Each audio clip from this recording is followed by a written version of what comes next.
Hi viewers, నా పేరు రాఘవేంద్ర. నేను చిన్న కథలు రాస్తూ ఉంటాను. విష్ణు అనే వ్యక్తి స్వీట్ షాప్ నడుపుతూ ఉంటాడు. అతని ఓన్ షాప్ అది. ఉదయాన్నే 10 గంటలకు వెళ్ళి మళ్ళీ సాయంత్రం ఇంటికి వస్తూ ఉంటాడు.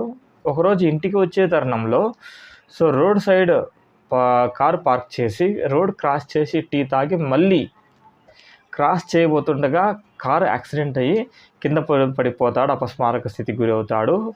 అయితే కళ్ళు తెరిచి చూసేటప్పటికి హాస్పిటల్లో ఉన్నాడు. నర్సు ఒక వ్యక్తి నిన్ను కాపాడింది అని చెప్తుంది. ఆమె వివరాలు కనుక్కొని ఆమెని కోసం వెళ్తాడు హౌస్కి. అక్కడ ఆమె ఉండదు. అయితే అనుకోని విధంగా అతని ఫ్రెండ్ బర్త్డే ఫంక్షన్లో ఆమెను చూస్తాడు. ఆమెను థ్యాంక్స్ చెప్పబోతే మీరెవరో నాకు తెలియదు, నేను మిమ్మల్ని కాపాడలేదు అంటుంది.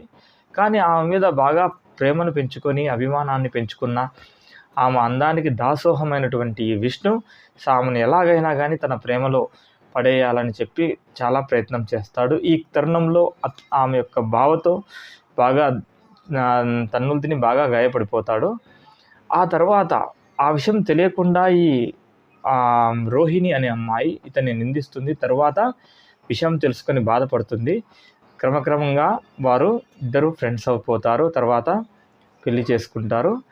ఫస్ట్ నైట్ రోజు పాల గ్లాస్తో వెళ్ళిన ఈ రోహిణికి ఆ రోజు రాత్రి ఏం జరిగిందో గుర్తుండదు. ఉదయాన్నే లేచి ఇతనితో విష్ణుతో అడుగుతుంది, కానీ ఆమెకి ఏమీ గుర్తుండదు. ఇంతకీ ఈ విష్ణు ఆమెని తన వైపు ఎలా తిప్పుకుంటాడు, ప్రేమలో ఎలా పడేస్తాడు, అయితే ఈమెకు ఎందుకు ఆ రాత్రి జరిగింది ఏమీ గుర్తుండదు, అదేవిధంగా విష్ణును కాపాడిన విషయం కూడా ఈమెకు ఎందుకు గుర్తుండదు.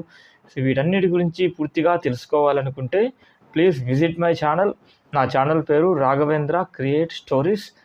ప్లీజ్ మీకు ఇది నచ్చితే, కథ నచ్చితే ప్లీజ్ షేర్ చేయండి, సబ్స్క్రైబ్ చేయండి, లైక్ చేయండి. Thank you.